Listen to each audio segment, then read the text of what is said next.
जब आप social sites पर जाते हैं और वीडियोस देखते हैं तो उनमें आपको दिखता होगा कि हाई टनल्स के अंदर और बड़े बड़े पॉली हाउसेस के अंदर टमाटर के बड़े पेड़ और उन पे लदा हुआ टमाटर जब आप देखते हैं, इस तरह के वीडियोस आपको सबसे ज़्यादा जो है वो इज़राइल से आपको मिलते हैं।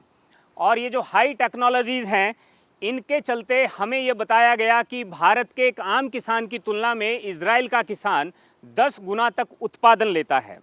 उत्पादन भी कैसी ज़मीन में लेता है, जहाँ रेत है, रेती है और रेती में खेती हो रही है और ये अच्छे से हो रही है। और उसने एक मॉडल इस्टेब्लिश किया है।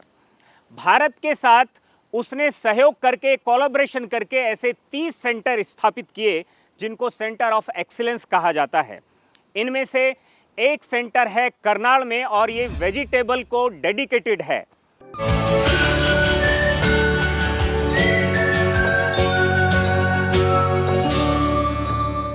इस सेंटर के मैं कुछ नमूने आपको दिखलाऊंगा, यहाँ पर क्या कुछ चल रहा है ये दिखलाऊंगा। यहाँ पर जो नॉन ऑर्गेनिक तरीके से जो खेती हो रही है वो भी दिखाया जाएगा और वो भी दिखाया जाएगा जो ऑर्गेनिक तरीके से खेती हो रही है। और इस खेती में ऐसा कुछ खास क्या किया जाता है, क्या किस तरह से उसको मैनेज किया जाता है, वो सब समझने की बात है।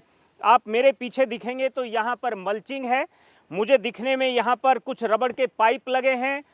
मैंने सुना है कि जब ठंड पड़ेगी रात को तो इन्हें ढक दिया जाएगा। इसका एक कंप्लीट मॉडल आपको आगे दिखाऊंगा मैं, लेकिन फिलहाल मेरे साथ में डॉक्टर अजय जुड़ रहे हैं। ओपन में, खुले में खेती करने के लिए किसान किस तरह से किन विधियों को, तकनीकों को अपनाएं। और सबसे पहली ज़रूरत तो ये है कि ये मल्चिंग, ये ड्रिप इरिगेशन या फिर ये इन्हें ढकने के लिए ये जो लो टनल टब जैसा है, इन सबसे पहले इस खेत की तैयारी आप कैसे करते हैं? सबसे ज़्यादा ज़रूरी है कि आप अपने खेत की जब जुताई करें वो सबसे आपकी महत्वपूर्ण हो जाती है। क्या क्या डालते हैं तो उसके लिए बेसिकली हम क्या करते हैं, जो पर हमारी एकड़ का एक देसी क्वांटिटी आप बता दें। जो हमारी देसी खाद्य होती है हम उनका ज़्यादा से ज़्यादा इस्तेमाल करते हैं। जैसे आप सड़े हुए गोबर की बात करें तो 1 एकड़ में कम से कम 60 क्विंटल पर एकड़ के हिसाब से हम उसे डालते हैं। उसके साथ साथ जो हम वर्मी कंपोस्ट है हमारा, या जिसे हम केचुआ खाद भी बोलते हैं, उसकी मात्रा भी हम तकरीबन 30 क्विंटल पर एकड़ रखते हैं। उसके साथ हम हमारा जो नीम केक आता है, नीम केक का भी हम इस्तेमाल करते हैं अपने खेत में जुताई के समय पे। वो हमारा तकरीबन 4 क्विंटल पर एकड़ के हिसाब से जाता है। उसके साथ साथ वो जो अपनी यूरिया, DAP वगैरह है, उन खादों का भी हम इस्तेमाल करते हैं। उनका भी एक एक कट्टा हम अपने खेत में डालते हैं और बड़ी अच्छी तरह से गहरी जुताई करते हैं ताकि हमारे, और उसके बाद हम जो है अब ट्रैक्टर्स वगैरह की मदद से, हमारे पास जो इम्प्लीमेंट्स हैं उनकी मदद से, जो आप ये ऊंचे ऊंचे बेड देख रहे हैं इनका निर्माण करते हैं। क्योंकि आपका बेड की ऊंचाई जितनी अच्छी रहेगी उतना आपकी फसल के लिए अच्छा है, क्योंकि कल को ज़्यादा बारिश होने का भी खतरा रहता है। तो उस समय पे आपका बेड जितना ऊंचा रहेगा तो वो आपके पानी जो आपके खेत में भर जाता है उस समस्या से आपका खेत जो बचा रहेगा। उस वजह से क्या है, जो बीमारियां आपके खेत में आती हैं वो कम आती हैं। बेड की ऊंचाई कितनी होनी चाहिए? बेड की ऊंचाई कम से कम 30 से लेकर के 40 सेंटीमीटर तक ऊंचा अगर आपका बेड रहेगा तो काफ़ी अच्छा रहता है। और उसके बाद आप देख रहे होंगे तो हमने बेड बनाने के बाद इसके ऊपर टपका सिंचाई के लिए हमने ड्रिप लाइन्स बिछा रखी है। मतलब कि जो खुला पानी जो हम देते हैं वो बिल्कुल भी हम कि अपने किसान को प्रेफर नहीं करते हैं, उनको रेकमेंड नहीं करते हैं कि अपने खेत में खुला पानी दें, क्योंकि खुले पानी की बहुत सारी समस्याएं आती हैं आपके आगे आगे जैसे जैसे आपकी फसल बढ़ती है। तो इसलिए उसके लिए हम टपका सिंचाई का यहाँ पे भरपूर किसानों को उसके बारे में जागरूक कराया जाता है। उसके साथ साथ हम जो आप ये मल्चिंग पेपर देख रहे हैं उसका भी इस्तेमाल करते हैं। इससे क्या है, जो आपके ये जो मल्चिंग पेपर है 1 एकड़ में ये कितना लग जाता है, एक बंडल? सर नहीं, 1 एकड़ में तकरीबन आपके 4 से 5 बंडल के तकरीबन लग जाते हैं आपके। और एक बंडल की कॉस्ट क्या आती है? एक बंडल की कॉस्ट तकरीबन आपके 2600 से 2700 रुपये के आसपास की पड़ती है। कि कुल मिला के अगर हम बात करें तो 1 एकड़ में 14 से 15 हज़ार रुपये खर्चा इसमें पड़ जाता है। और इसमें अगर आप हरियाणा के फार्मर्स हैं तो सरकार की तरफ से भी आपको 50% सब्सिडी हम सरकार प्रोवाइड करती है। एक बात हम साथ के साथ और समझने की कोशिश करेंगे। ये बात कही जाती है कि जब आप इनऑर्गेनिक सब्जी से ऑर्गेनिक वेजिटेबल की तरफ, ऑर्गेनिक सब्जियों की तरफ शिफ्ट होते हैं, ऑर्गेनिक खेती की तरफ शिफ्ट होते हैं, तो आपको दिक्कतें आती हैं, आपका उत्पादन कम होता है, 4 साल तक तो कुछ होता ही नहीं है। लेकिन यहाँ की तस्वीर कुछ और है। और यहाँ पर साइंटिस्ट ये कहते हैं, यहाँ पर कह नहीं देते हैं, वो दिखाते हैं कि यहाँ पर ऑर्गेनिक आप करिए, नॉन ऑर्गेनिक आप करिए, उत्पादन में किसी तरह की कोई दिक्कत या कोई कमी नहीं आती है। ये जो फार्म है ये ऑर्गेनिक कल्चर का, ऑर्गेनिक एग्रीकल्चर का ये फार्म है और यहाँ पर आप मेरे पीछे देख रहे हैं, यहाँ पर जो पैदावार है ये गोभी है, फूल गोभी है, किसी तरह की कमी नहीं है। करेला आप सामने देख रहे हैं, वहाँ किसी तरह की कमी नहीं है। आप पूरे फार्म पर देखिए, यहाँ ऑर्गेनिक तरीके से गेंदा बोया है, उसके बाद में फिर स्ट्रॉबेरी है और भी कई तरह की खेतियाँ यहाँ पर की गई हैं। डॉक्टर प्रमोद हमारे साथ हैं। पैकेज ऑफ प्रैक्टिस क्या है, हमने देखा कि किस तरह से मल्चिंग करना है, किस तरह से ड्रिप देना है, किस तरह से बेड बनाना है, ये सारी बातें ठीक है। लो टनल एक ठीक बात है, लेकिन साथ में जो सबसे ज़रूरी है वो ये बात है कि आप यहाँ ऑर्गेनिक खेती कर रहे हैं, वहाँ एक तरह से नॉन ऑर्गेनिक खेती का भी एक मॉडल हमने देखा है उधर। दोनों में उत्पादन में आपको कोई अंतर लगा? उत्पादन में कोई डिफरेंस नहीं है। उत्पादन क्या होता है, जब स्टार्टिंग के जो 2-3 साल होते हैं जिसको कन्वर्जन पीरियड बोलते हैं, हाँ। उसमें थोड़ा कम होता है उत्पादन। जब आपका फील्ड स्टेबल हो गया फिर उत्पादन कम नहीं होता है। जमीन की ताकत जब मेंटेन हो हाँ, जाती वो स्टेबल मतलब जब आपकी जब मिट्टी जो है जब मजबूत हो जाएगी, उसमें सारे न्यूट्रिएंट्स अवेलेबल हो जाएंगे, जैसे कि ऑर्गेनिक कार्बन होता है और माइक्रोब्स होते हैं, उसके बाद आपका फील्ड स्टेबल हो जाएगा। इसीलिए जो एजेंसीज होती हैं जो सर्टिफिकेशन करती हैं, वो ये बोलते हैं कि आपको 2 या 3 साल आपको कन्वर्जन में देना पड़ेगा, उसके बाद आपका फील्ड स्टेबल हो जाएगा, फिर आपका प्रोडक्शन अच्छा होता है। मतलब ये बिल्कुल भी मानने की ज़रूरत नहीं है कि अगर आप जैविक खेती करते हैं तो उसमें उत्पादन कम हो जाएगा, उत्पादन कम नहीं होता है। और अगर आप कुछ मेजर अगर उसमें वो अगर कुछ चीज़ों को ऐड करते हैं, कुछ अच्छे से उसकी देखभाल करते हैं अपने खेत की, तो वो हो सकता है कि पहले साल से भी आप अच्छा उत्पादन ले सकते हैं। बिल्कुल बिल्कुल डिपेंड करता है वो आपके मिट्टी में ताकत कितना, आप क्या क्या डाल रहे हैं उसमें। जितने न्यूट्रिएंट होगा उतना ही आपके क्रॉप का परफॉर्मेंस अच्छा होता है। एक जैविक खेती की तरफ जाने वाला जो किसान है, उसके लिए आप खेत की तैयारी को लेकर या जब आप फसल बो देते हैं उसके बाद भी, ठीक है, जैसे ड्रिप में वहाँ पर यूरिया दिया जाता होगा, आप ड्रिप में क्या देते हैं? हमारे पास ड्रिप में देने के लिए जिसको लिक्विड फर्टिलाइजर बोलते हैं, उसमें हमारे पास वेस्ट डिकम्पोजर, वर्मी वॉश और भी बहुत सारे माइक्रो न्यूट्रिएंट्स होते हैं जिनको हम अप्लाई करते हैं ड्रिप के थ्रू। वो वेस्ट डिकम्पोजर क्या होता है, जो भी हमारा सॉइल का पीएच होता है उसको मेंटेन करने का काम करता है। इसी तरह से जो डिफरेंट लिक्विड फर्टिलाइजर्स जैसे वर्मी वॉश है, माइक्रो न्यूट्रिएंट है, माइक्रो न्यूट्रिएंट अपना रोल करता है। और वर्मी वॉश जो है उसमें बहुत सारे माइक्रो न्यूट्रिएंट्स भी हैं और बहुत सारे माइक्रोब्स भी हैं, वो प्लांट के ग्रोथ के लिए काफ़ी बेनिफिशियल होता है। ये जो सेंटर ऑफ एक्सीलेंस है, यहाँ पर कई ऐसी यूनिक चीज़ें हैं, देखने के लिए आप इसे पूरा दिन देख सकते हैं। लेकिन अगर आप समझने की कोशिश करें, यहाँ पर मैं आपको कुछ यूनिक चीज़ें दिखाने की कोशिश करूँगा। इरिगेशन स्पेसिफिक कि 2000 लीटर की टंकी आप अपने खेत पर रखकर आप कितने खेत की सिंचाई कर सकते हैं और आसानी से कर सकते हैं, ये भी दिखाऊंगा। अगर आपके यहाँ की ज़मीन जो है उसका पानी ठीक नहीं है, अगर आपके यहाँ की ज़मीन जो है उसमें पानी बहुत नीचे है या फिर उसमें दलदल है या फ्लड है, ऐसे में भी आप खेती कैसे कर सकते हैं बिना किसी मिट्टी के, वो भी यहाँ पर देखने के लिए मिलेगी आपको। और यहाँ सीडलिंग से यानी छोटी छोटी पौध तैयार करके आप कैसे कमाई कर सकते हैं, ये भी मैं आपको बताऊंगा। धरती में खेती पूरे देश में होती है, लेकिन यहाँ सिर्फ धरती को बेस बनाया गया है, आधार बनाया गया है। धरती में खेती नहीं है, मिट्टी में खेती नहीं है। यहाँ पर आप देखेंगे ये कोकोपीट है और इसी में ड्रिप डाली गई है और यहाँ का जो स्ट्रक्चर है और जो आप नीचे देखेंगे यहाँ भी मिट्टी से कोई कनेक्शन नहीं है। किस तरह से और क्यों ये सब किया गया है, ये हमें डॉक्टर लवलेश बताएंगे और हम उनसे समझने की कोशिश करेंगे कि ये जो मॉडल है ये कैसे क्लाइमेट में लागू किया जाना चाहिए। जी सर, इसमें जो मेन उद्देश्य है इसे करने का वो उस एरियाज़ में है जहाँ की जैसे सॉइल में दिक्कत है, या तो उसमें सॉल्ट की मात्रा ज़्यादा है, एसिड की मात्रा ज़्यादा है, या फिर पथरीली ज़मीन है जहाँ पे खेती नहीं करी जा सकती, या पानी नहीं है, पानी की कमी रेत है पूरा। सर, या फिर ये उस जगह के लिए भी है कि जब आपके पास ज़मीन ही नहीं है, आपको छत पे करना है, मान के चलिए घर पे कोई टेरेस फार्मिंग करना है, तो उस जगह के लिए भी ये चीज़ बेस्ट है। जैसलमेर में भी ये किया जा सकता है। बिल्कुल। आपकी जो टंकी है 2000 लीटर की, हाँ जी सर, वो 1 एकड़ के लिए काफ़ी होती है? नहीं सर, अभी हम फैमिली ड्रिप वाला सिस्टम केवल हमने लास्ट एरिया के लिए यूज़ कर रहे हैं, उसको हम वैसे स्पेसिफिक एरिया के लिए इस्तेमाल नहीं कर रहे। वो हमने डेमो के लिए लगा रखा है कि किसान के पास अगर कुछ भी नहीं है, वो कोई माइक्रो इरिगेशन का सिस्टम इंस्टॉल नहीं कर सकता, तो चाहे तो वो जो आप एक हाइट के ऊपर टैंक लगा के फैमिली ड्रिप लगा सकते हैं। मतलब आप ये जो स्ट्रक्चर है और आप देख रहे हैं 1 2 3 4 5 ऐसी 5 लाइन यहाँ पर हैं। टमाटर के कितने पौधे इसमें लगे होंगे? देखिए जी, इसमें 220 से लेके 230 पौधे पर लाइन और में लगे हुए हैं। पर पौधा आप कितना प्रोडक्शन मानते हैं? पर पौधा हमारा 7 से 10 केजी पर प्लांट रहता है। इसको अगर मल्टीप्लाई करें तो आपको तो अंदाजा ही होगा जी टिप्स देखिए, पर। इस पे फिर डिपेंड करता है कि आपके स्ट्रक्चर में कितने पौधे लगे। क्योंकि देखिए हम लेके चलते हैं 10,000 पौधे, हाँ हाँ किसान यही जो आप बेड से बेड की दूरी देख रहे हैं उसको थोड़ा सा घटा देता है, तो ओके। उसके पौधे नंबर ऑफ पौधे की संख्या बढ़ जाती है। ठीक है, तो उसके 11,000 पौधे आ जाते हैं। उसको कितना हुआ, कितना मल्टीप्लाई अगर तो अगर हम 7 से 10 की भी करते हैं तो अगर आप 10,000 से गुणा करेंगे तो आपका ये 1 लाख केजी के अराउंड आपका बैठ जाता है। The yield will be great because we can afford these kind of greenhouses, these kind of drip irrigations, these technologies. You will have 3 times the yields in some places, not all places. Okay. Some of your farmers are terrific. Some of your farmers are doing amazing work, and so they manage to equalize and to do great things. It's much simpler this way, but it doesn't mean that it's the only way. Okay, so the farmer here, if they want to come and learn, they can see a whole array of things and learn. We develop and we sell, we export like any other country. We export all around the world, not just in India. We have abilities. We have some things that I think you know. Cherry tomatoes came from Israel. That's our development. There are some specific varieties of these colored tomatoes that are tiger tomatoes called. Some various capsicums that we developed.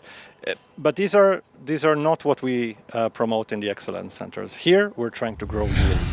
केवल टमाटर नहीं, आप बैंगन ले सकते हैं, capsicum ले सकते हैं, आप जो लेना चाहते हैं वो सब ले सकते हैं, राइट जी। इजराइल का मतलब यह है बिना पानी के या कम से कम पानी में कैसे खेती की जाए।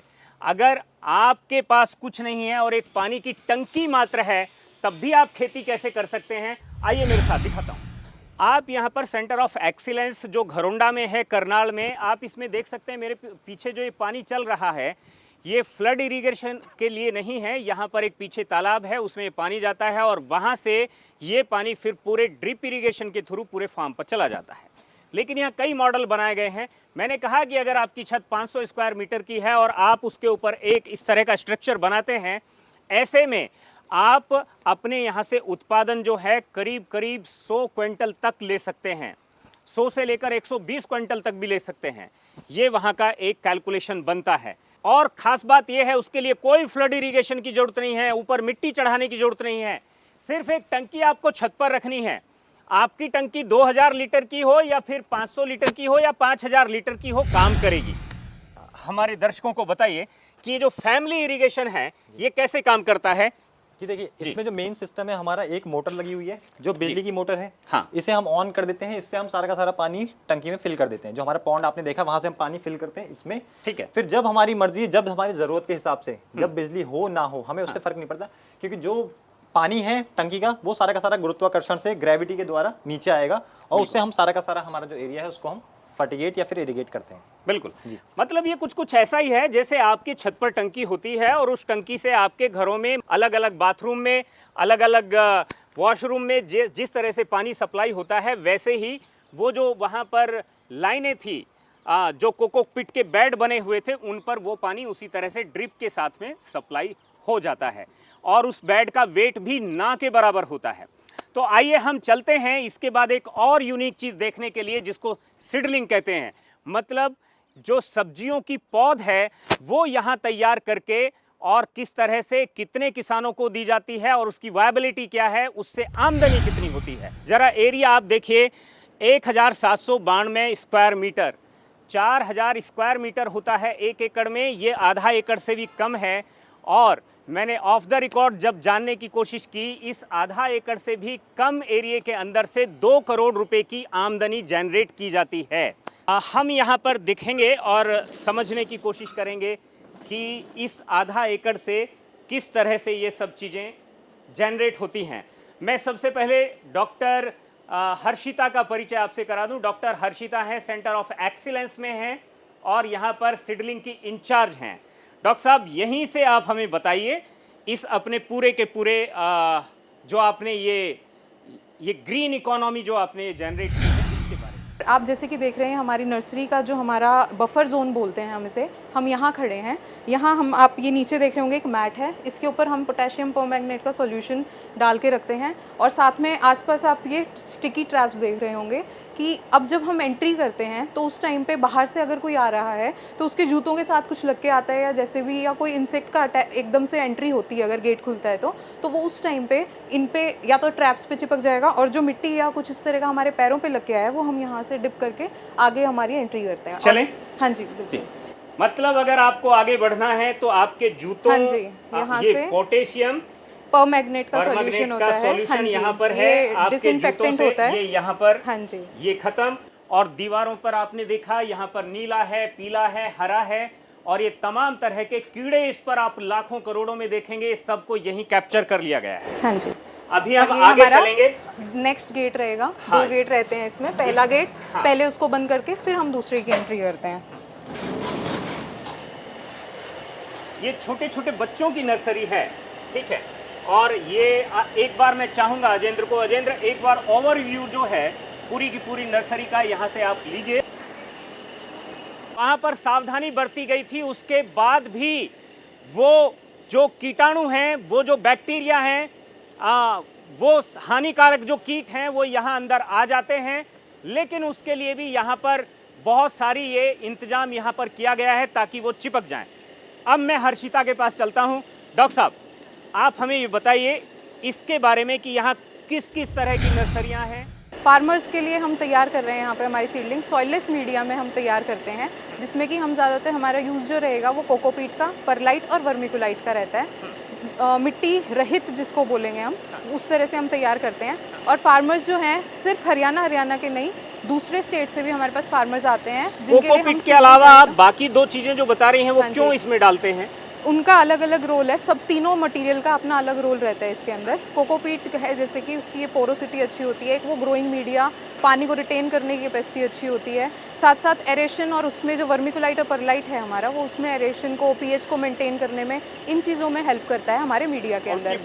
बाउंडिंग भी एक तरह से आप कह सकते हैं।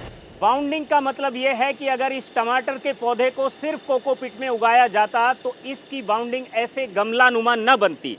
तब ये हो सकता है कि इसकी रूट जो है वो डैमेज हो सकती थी, लेकिन इसमें जो एक अनुपात डॉक्टर साहब ने बताया है उसकी वजह से ये फिर आराम से वहीं रख दिया गया और इसको कोई हानि नहीं हुई। दरअसल यहाँ पर सबसे बड़ी बात यह है कि यहाँ पर जो नर्सरी तैयार हो रही है, आप देखेंगे हर बॉक्स के अंदर, मतलब हर बीज जो है उसका जर्मिनेशन हुआ है। आमतौर पर नर्सरियों में ऐसा नहीं पाया जाता है। मैं डॉक्टर हर्षिता से जानने की कोशिश करूंगा क्या यहाँ जर्मिनेशन का रेशो जो है वो किस परसेंटेज तक रहता है।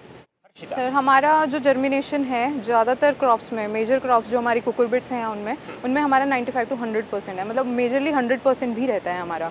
खीरे में 100% जाता है। कोल क्रॉप्स जो होती हैं हमारी, जैसे गोभी की है, ब्रोकली की है, इनमें कुछ हद तक कम है, क्योंकि कंपनीज भी जो क्लेम करते हैं वो अराउंड 65 तो ये रहता है उनका भी। तो हमारे पास भी अराउंड 80-85 तक हमारा जाता है। तो लेकिन जो कुकुरबिट्स हैं हमारे, खासतौर से जो हमारा खीरा है, उसमें 100% जर्मिनेशन भी है सर हमारा। हाँ जी। यहाँ पर जो 20 एकड़ का ये फार्म है, हाँ जी, और उसमें आधा एकड़ ये लैंड है या हाँ उससे भी कम है। हाँ जी। इसका आपने ऑफ द रिकॉर्ड बताया भी था कि इसका टर्नओवर जो है, इसका एक तरह से जो इसमें से आपने 70 लाख या जो भी इसमें से सीडलिंग आपने सेल किया, हाँ जी, करीब 2 करोड़ के आसपास इसका इनकम रहा है इनकम सर। रहा। हाँ जी। और पूरे फार्म का जो कैलकुलेट हुआ वो टोटल 4 करोड़ है सर। टोटल हाँ 4 जी, हाँ करोड़।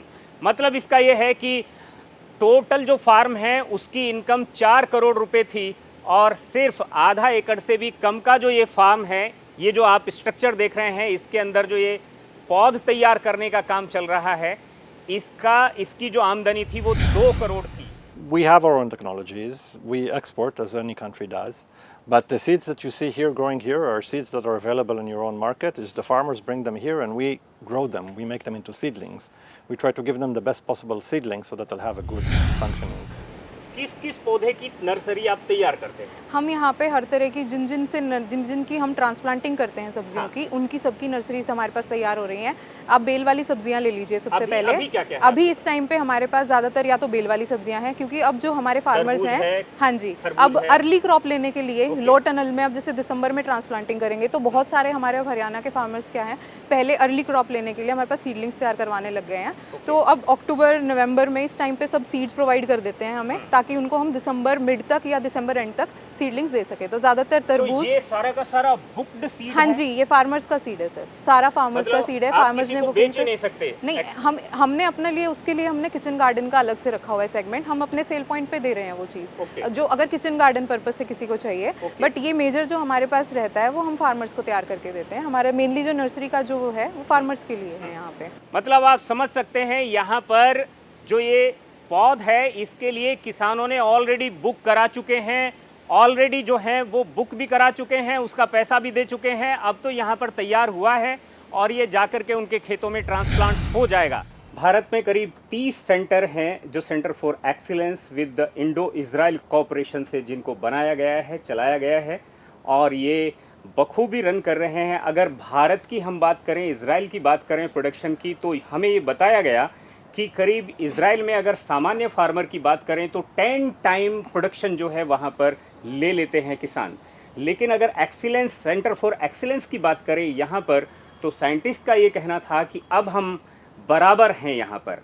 तो अगर इन टेक्नोलॉजी को अडॉप्ट किया जाता है तो निश्चित तौर पर किसान जो है भारत में जो प्रोडक्टिविटी है उसको 10 टाइम तक भी बढ़ा सकते हैं।